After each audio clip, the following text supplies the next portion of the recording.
Taman nasional yang terbuat dari daging. Biasanya kita asosiasikan taman nasional dengan alam indah. Tapi tak ada yang indah di taman yang satu ini. Di tempat ini hanya ada darah, daging, dan misteri. Selamat datang di Taman Lubang Daging. Dan sebelum kita mulai, tentunya saya harus memberikan kredit ke author Taman Lubang Daging ini atau Misteri Flash Pit ini, yaitu Trevor Roberts. Karena world building project ini adalah buatan dia. Jadi kalau kalian tertarik dengan projectnya, ya bisa cek di website ini. Dan dengan begitu, mari kita masuk ke Misteri Flash Pit ini. Dikenal sebagai Misteri Flash Pit National Park atau dalam bahasa Indonesia, Taman Lubang Daging Misteri. Ya, kalau diterjemahin langsung emang agak aneh gitu sih. Tapi kenapa namanya Lubang Daging? Karena memang taman ini adalah sebuah lubang besar yang terbuat dari daging yang ditemukan di timur Texas, dekat kota Gumption. Lubang daging ini pertama kali ditemukan pada tahun 1973. Dan pada tahun 1976, perusahaan tambang dengan nama Anodyne menjadikan lubang daging ini menjadi tempat wisatawan, lengkap dengan restoran dan tempat penginapan. Ujar mereka sih tempat ini aman untuk dieksplorasi ya. Tapi nanti kita akan lihat kenapa pernyataan itu salah. Nah, bahkan pada tahun 1980, Presiden Amerika James Carter menyatakan tempat ini sebagai taman nasional dan memberi namanya Taman Nasional Lubang Daging Misteri. Nah, pasti di pikiran kalian itu ini spektakuler banget sih, taman yang terbuat dari daging.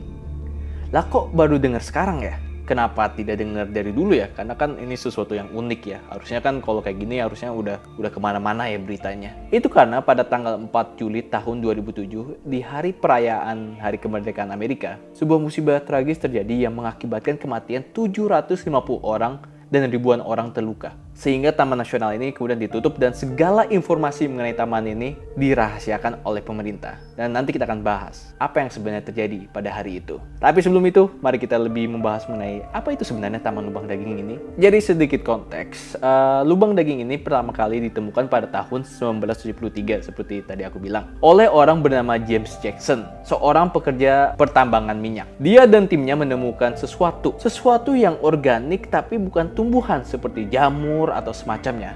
Dan dari pengamatan pertama, apapun yang mereka temukan itu mencapai kedalaman 180 meter. Tapi yang paling menyeramkan lagi, di surat James Jackson kepada rekannya, Colton Fleming, ia menulis bahwa apapun yang mereka temukan ini bernafas, bersuara, bahkan berdarah.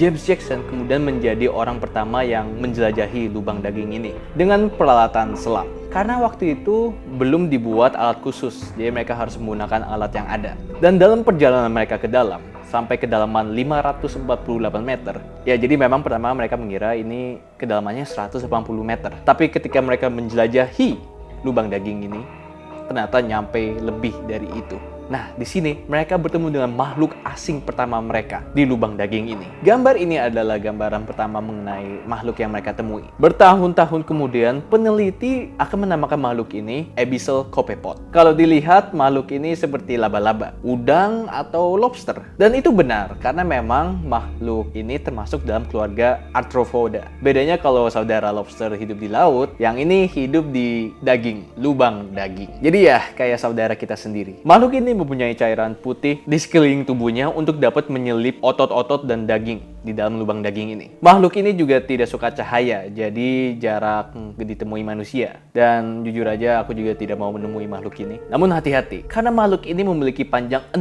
meter dan berat 140 kg. Tapi yang paling menyeramkan dari makhluk ini adalah mereka tak memiliki tangan seperti laba-laba atau kuku seperti kepiting. Malah mereka mempunyai tangan seperti manusia yang mereka gunakan untuk memangsa mangsa mereka. Dan itu adalah salah satu makhluk di Taman Lubang ini. Memang Misteri Flash Pit National Park ini mempunyai banyak sekali misteri. Tapi yang perlu kalian ketahui adalah ini bukan hanya sekedar lubang yang terbuat dari daging. Ini adalah sebuah satu ekosistem. Dan makhluk ini, si Abyssal Copepod, hanya satu dari berbagai makhluk lain yang akan nanti kita diskusikan. Jadi dari pemahaman itu, kita lanjut. Ada satu makhluk lagi dengan nama Amorphous Shape. Salah satu makhluk yang sempat didokumentasi, bahkan juga ada brosurnya. Ini dia. Nah, bingung? Tenang, saya ceritakan. Pertama, makhluk ini tidak memiliki kaki, tangan, dan mata. Bahkan juga tidak ada hidung, kulit, dan tulang. Jadi benar-benar hanya organ saja. Kalau begitu, apa fungsi makhluk ini? Kayak nggak ada gunanya gitu ya. Jadi begini, kan tadi kita bahas Abyssal-Copepod itu mencari mangsa ya. Berarti kan dia predator yang memerlukan makan daging. Lah, tapi kan ini kan taman yang terbuat dari daging. Kenapa nggak makan tamannya aja? Nah, makhluk ini juga berpikir seperti itu. Jadi makhluk ini tinggal di dalam lipatan atau saku atau kantong daging, dan mereka punya semacam anggota tubuh seperti pipa yang mereka gunakan untuk menyedot nutrisi seperti protein dari daging-daging yang di sekitar mereka. Jadi bagaikan parasit, dengan tidak adanya anggota badan seperti kaki, tangan, mata, dan lain-lain, mereka mengurangi kebutuhan kalori metabolisme mereka. Agak aneh ya, tapi lebih aneh lagi adalah bagaimana makhluk ini berkembang biak. Mereka berkembang biak seperti binatang lain, berpasangan. Tapi bagaimana makhluk yang tidak punya kaki, tangan, bahkan tulang pun mencari pasangan? Oke, jadi begini. Perumpamannya, manusia kalau merasa badannya kurang enak, selalu satu hal yang dilakukan badan adalah muntah. Sama halnya dengan lubang daging ini. Setelah beberapa waktu, amorphous shame dimuntahkan dari saku daging pediamannya. Dan di luar, mengikuti arus atau gerakan lubang daging untuk mencari kediaman baru. Dan kadang tempat baru ini ada juga makhluk yang sama dengan gender berbeda. Mereka akan saling sadar bahwa mereka adalah satu jenis makhluk karena ada semacam feromon dari tubuh mereka. Setelah bertemu, mereka akan melakukan tanggung jawab mereka sebagai makhluk hidup. Dan bagaimana mereka melakukannya? Kalian tidak perlu tahu itu. Dan saya nggak mau tahu itu gimana. Ada peneliti yang pernah melihat mereka beribadah. Dan komen mereka adalah, semoga tidak ada yang pernah melihatnya. Aku sendiri nggak ngelihatnya, tapi aku setuju dengan perkataan peneliti ini. Oke, jadi itu adalah satu dari berbagai makhluk di Taman Lubang Daging ini. Wah, makhluk tanpa tangan, kaki, tulang, hidung, mulut aja bisa cari pasangan. Bagaimana dengan kalian? Sorry, itu sedikit candaan. Jangan dibawa ke hati.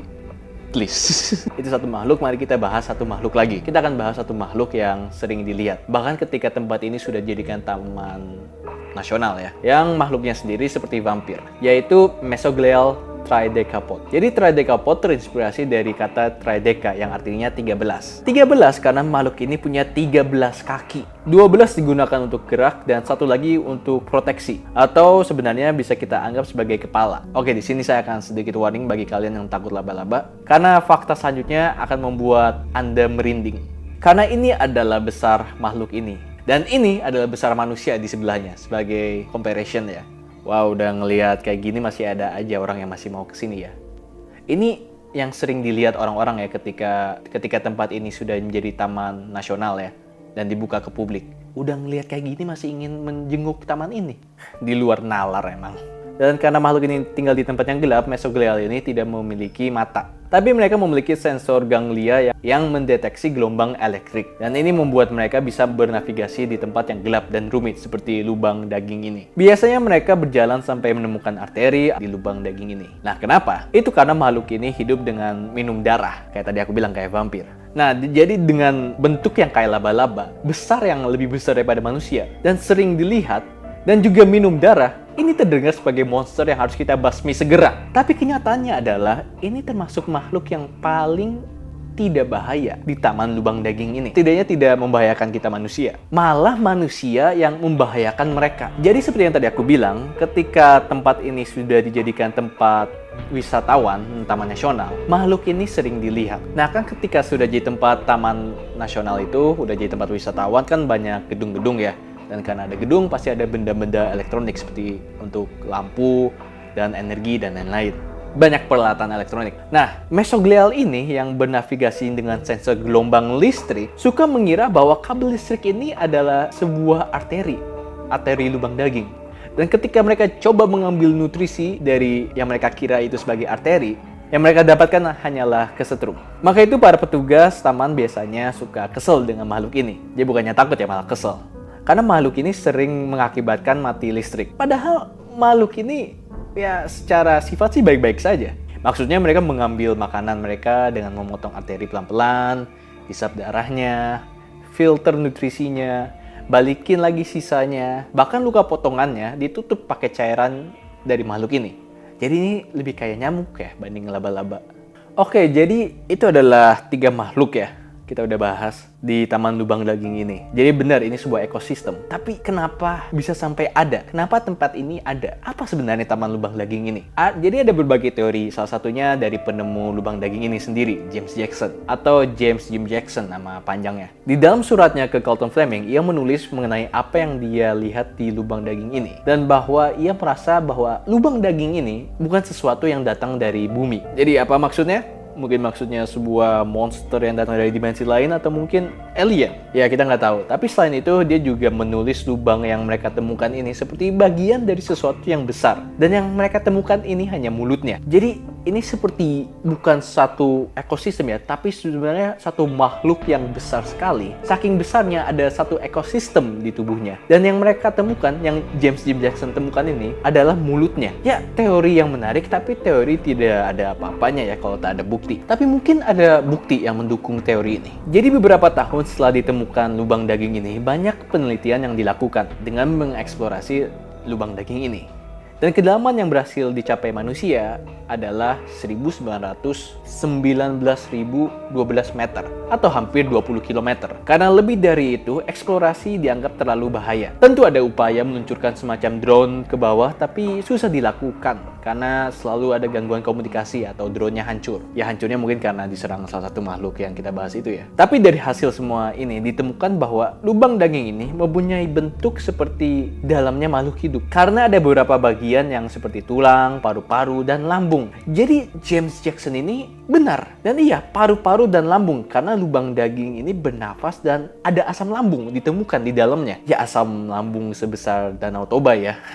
Dan jadi ya terbukti sayangnya bahwa lubang daging ini bisa dibilang makhluk hidup. Sehingga diberi nama ilmiah Permian Basin Superorganism. Oke, jadi kalau ini makhluk hidup, datangnya dari mana? Apa benar ini alien atau monster? Ya, mungkin. Karena selain ada teori dari James Jackson sendiri, ada teori lain. Dan teori yang lain ini datang dari gereja yang tidak senang dengan keberadaan lubang daging ini. Di majalah Sanctify yang diterbitkan pada April 1981, mereka mengatakan bahwa lubang daging ini adalah lubang neraka yang menuju ke Lucifer sendiri, dikubur oleh yang maha kuasa dan dinikmati oleh yang terkutuk. Pada tahun ini juga Taman Nasional Lubang Daging ini dibuka ke turis ya. Jadi komen yang terkutuk itu ditunjukkan kepada para turis yang menjenguk Taman Lubang Daging ini. Tapi mungkin yang paling menarik lagi datang dari legenda orang Caddo. Caddo dari orang Caddo, kelompok suku India. Nah, dari mereka ada legenda yang berbunyi seperti ini. Kebaikan roh agung tidur di hutan. Bunga, burung, dan hewan kecil di perbukitan yang tenang ini. Kemudian seekor naga menghancurkan wilayah ini, membawa penyakit, kekosongan, kebencian, dan keserakahan pada orang-orang. Bangsa Indian memohon kepada roh agung untuk menundukkan sang naga itu ke dalam tidur nyenyak. Dan kekuatan dari surga pun berkumpul untuk menguburnya di bawah bumi, di mana ia akan mengguncang dunia sampai hari ini. Setelah roh agung mengalahkan sang naga, dia menyebabkan air murni menyembur ke seluruh bumi dari naga itu dan meminta agar tempat favoritnya dijadikan tempat netral agar ia bisa membagi air penyembuh ini. Dan itu legenda yang datang dari suku Indian ini. Jadi memang banyak misteri ya. Tapi kalau sebuah legenda dan teori tidak menceritakan ke kita apa sebenarnya Taman Lubang Daging ini. Dan tentu saja mereka yang haus dengan ilmu, yang ingin tahu apa misterinya, ingin memecahkan misterinya, pasti tidak akan diam saja. Dan itulah kenapa sempat diadakan proyek yang disebut dengan Project Freefall. Sebuah proyek ekspedisi terbesar dan juga yang terakhir yang dilakukan di Taman Lubang Daging ini. Jadi pada tahun 1979, sebuah proyek ekspedisi ini dilakukan dengan gabungan kerjasama antara Soviet dan Amerika. Dengan objektif untuk lebih mengetahui lubang daging ini. Seperti lingkungan di dalamnya seperti apa, makhluk apa saja yang sebenarnya ada di sini, dan seberapa dalam sebenarnya lubang daging ini. Karena sebelumnya mereka hanya mengeksplor bagian kecil saja, karena terlalu takut untuk terjun lebih dalam lagi. Dan jujur siapa yang bisa menyalahkan mereka ya? Saya juga nggak mau, apalagi kalau ini beneran makhluk hidup ya. Nah, ekspedisi ini dilakukan dengan menurunkan sebuah kendaraan atau kapal selam. Kalau nyelamnya ke lubang daging apa masih bisa dibilang kapal selam ya? Ya, oke, tapi intinya adalah bagian atas kapal selam ini diikat atau dipasang tali dan perlahan-lahan diturunkan. Nah, kendaraan ini diberikan nama Hornet. Dan terdapat 6 personil yang dipilih untuk melakukan ekspedisi ini. 3 dari Soviet, 3 dari Amerika. Dari Soviet kita punya, maaf kalau aku ejaannya agak salah. Dari Soviet kita ada Dr. Kazimir Vinogradov, seorang peneliti yang dari awal memang tertarik untuk mempelajari misteri Taman Lubang Daging ini. Role dia adalah sebagai komandan dalam ekspedisi ini. Kemudian kita punya Nikolai Morozov, seorang yang mempunyai pengalaman dalam ekspedisi membahayakan. Role dia adalah sebagai engineer. Dan ada Letnan Valeria Krishchenko, seorang pilot muda namun jenius. Role dia adalah sebagai pilot. Lalu kita pindah ke sisi Amerika. Nah, di Amerika mungkin tidak asing, kita punya James Jackson sendiri, penemu pertama Taman Lubang Daging ini. Ia bukan seorang ilmuwan, tapi karena dia mempunyai pengalaman banyak sekali di dalam lubang daging ini, jadi dia dipilih untuk ikut serta proyek Freefall ini. Dan role dia adalah sebagai wakil komandan. Selanjutnya kita punya Gualtiero Ortiz, teman rekannya James Jackson yang sudah lama meneliti lubang daging ini. Role dia adalah sebagai surveyor. Dan terakhir kita punya Rachel Frost, seorang mahasiswa S3 yang telah menerbitkan karya ilmiah mengenai lubang daging ini. Role dia adalah sebagai medik. Dan pada tanggal 12 Oktober 1979, proyek ini dimulai. Dan sekarang kita akan membahas apa yang terjadi ketika proyek ini dilaksanakan. Oke, jadi 12 Oktober 1979, tim dengan mengendari Hornet turun ke kedalaman 480 meter. Ini posisi mereka pada hari itu. Dan ini adalah gambar peta lubang daging 2000 meter di bawah. Nah, 24 Oktober 1979, tim mencapai kedalaman 10 km. Ini gambar petanya sekarang, dan ini foto yang mereka ambil. 6 hari kemudian, 30 Oktober 1979, mereka bertemu dengan makhluk asing. Namun makhluk ini langsung kabur sebelum mereka dapat mendokumentasi. 9 November 1979, mereka sampai pada bagian yang disebut sebagai Mesogliatic Permanent Chasm. Ini bisa dibilang semacam tulang rawan. Jadi mereka harus meledakin tulangnya agar bisa turun lebih ke dalam. Pada saat itu lubang daging sudah sepanjang ini. Oh, dan ini juga ada foto mereka bersama. Ya, seperti camping aja ya rasanya. Tapi bukannya ke atas gunung, ini malah ke dalam lubang daging.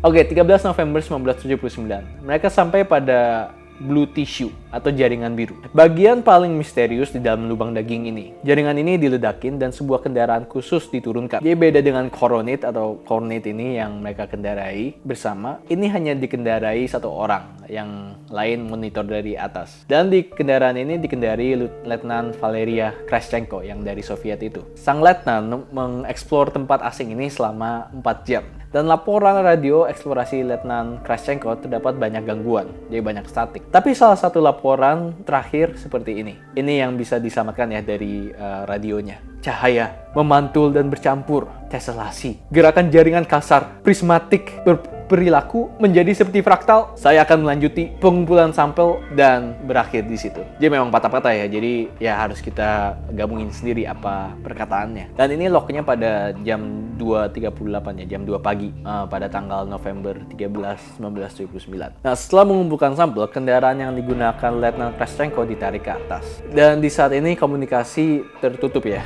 Namun pada jam 4 pagi, anggota tim lain melihat ada sesuatu yang menarik kendaraan Letnan Krishchenko. Dan mereka ini langsung buru-buru menarik lebih cepat. Pada pukul 6 pagi, kendaraan berhasil ditarik dengan utuh. Namun pintunya hancur dan tidak ada pilot di dalamnya. Dan di dalam kendaraan ini terdapat darah manusia yang banyak. Jadi Letnan Krishchenko dianggap tewas. Tim pun langsung bergegas untuk kembali ke atas. Dan mereka sampai di permukaan pada tanggal 6 Desember 1979. Dan karena hilangnya nyawa seseorang, ekspedisi ke dalam lubang ini dianggap terlalu berbahaya. Tapi usaha mereka tidak sia-sia. Karena mereka banyak dapat data dari ekspedisi ini. Bahkan masih ada sampel-sampel yang dikumpulkan oleh Letnan Krishchenko sebelum ia hilang. Namun sebelum nyawanya hilang, dan pas ketika kendaraannya dihancurkan, mesinnya mengambil gambar secara otomatis. Dan gambar yang diambil adalah ini. Apa sebenarnya ini? Ya, tidak ada yang tahu. Mungkin hanya Letnan Krishchenko yang tahu. Tapi dia sudah tidak bersama kita lagi. Jadi intinya Taman Lubang Daging ini kabar buruk ya. Dan kita harus jauhi ya. Walaupun memang sesuatu yang unik dan menarik untuk diteliti.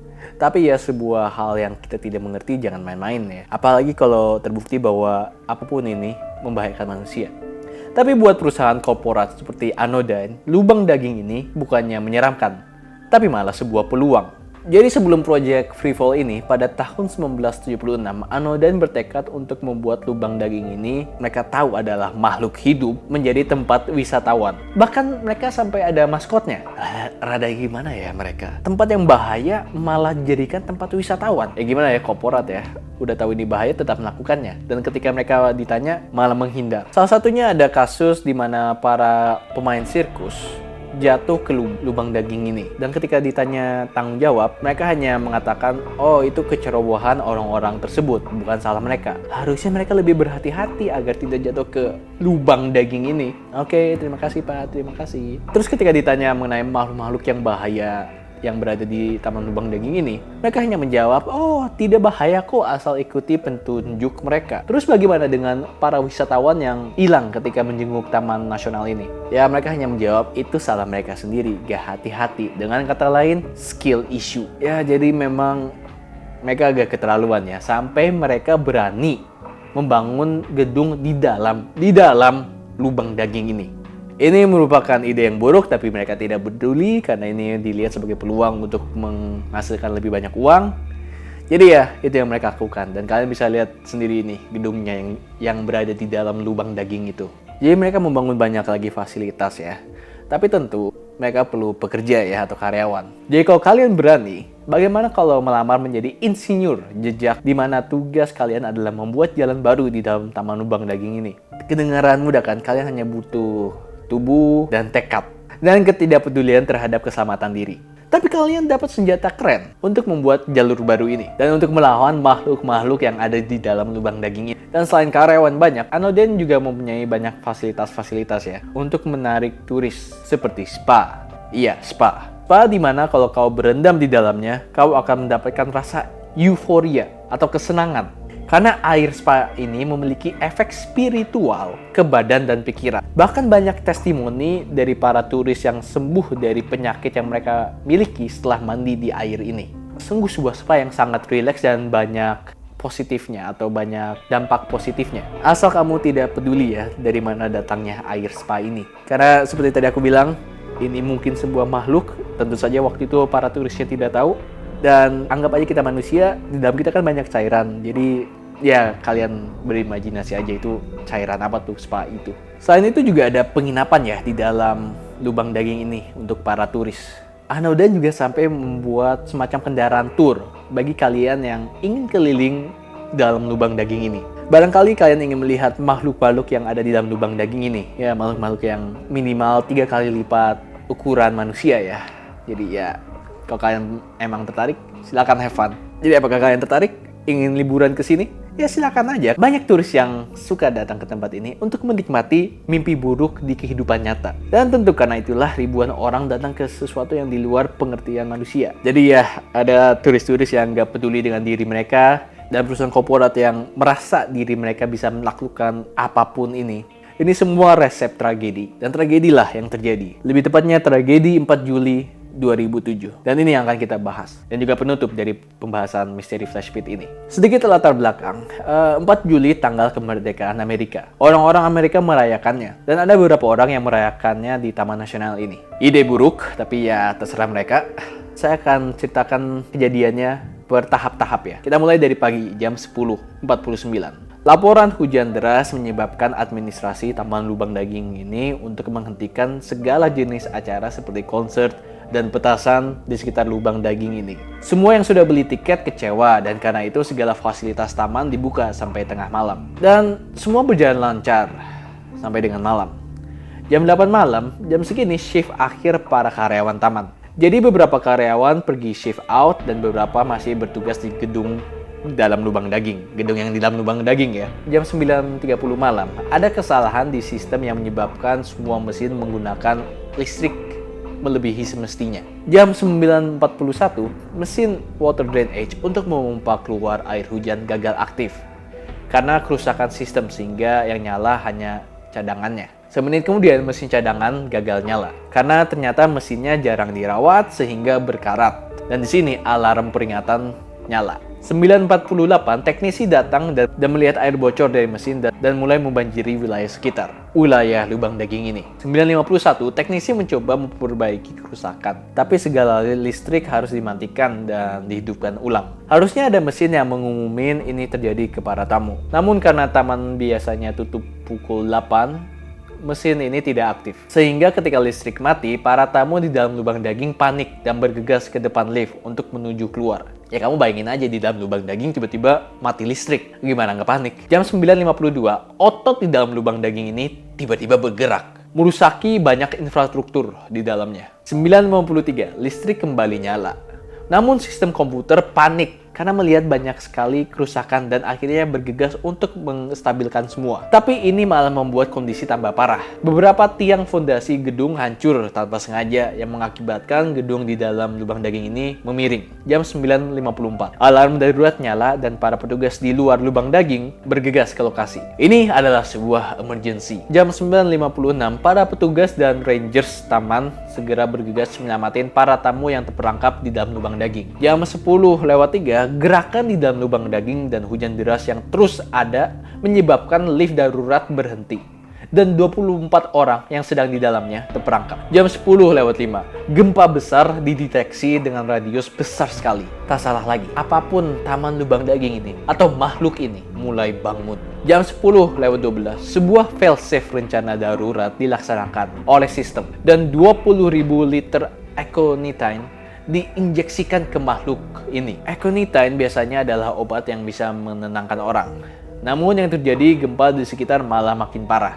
Jam 10.16, para tamu yang terperangkap panik dan mencoba memanjat keluar. Tapi hujan deras di luar menyebabkan banyak orang terjatuh ke dalam lubang daging. Jam 10.17, makhluk besar ini muntah. Cairan dan hal-hal organik yang belum tercerna keluar dari lubang daging menghancurkan beberapa kendaraan. Jam 10.19, suara keras bagaikan teriakan makhluk raksasa terdengar dari lubang daging. Dan beberapa ratusan kilometer dari lubang daging, terdapat laporan sesuatu muncul dari tanah. Jam 10.27, beberapa petugas berusaha kabur dengan para tamu dengan kendaraan, namun tersedot dan jatuh ke bagian pencernaan lubang daging. Mereka dianggap tak bisa diselamatkan. Jam 10.58, Pentagon memberikan lampu hijau ke White House untuk menggunakan senjata nuklir.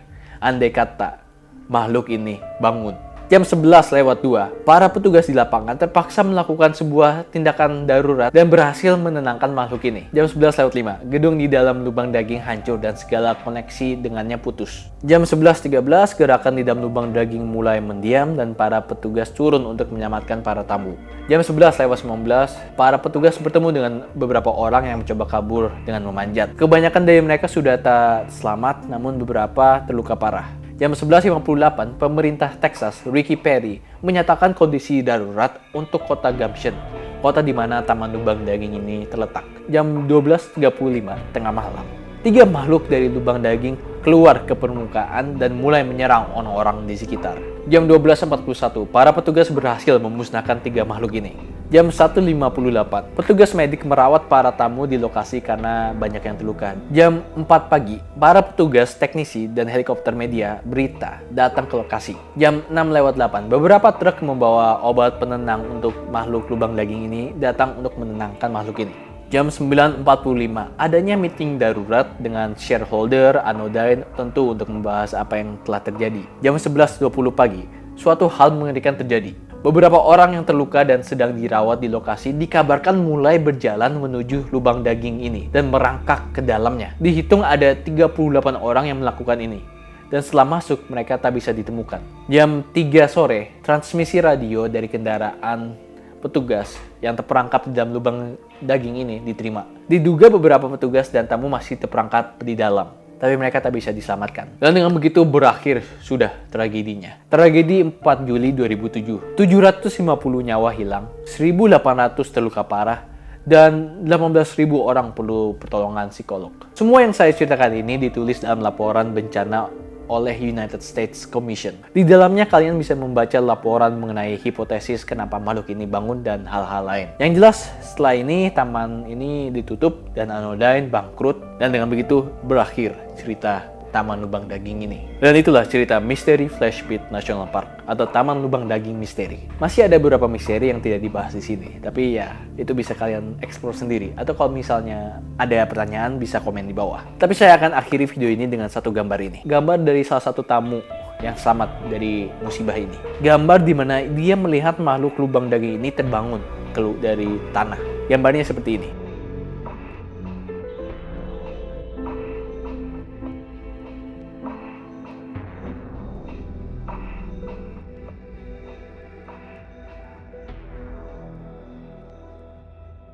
Yang dengan begitu berakhir cerita Taman Lubang Daging Misteri. Sampai jumpa di video selanjutnya.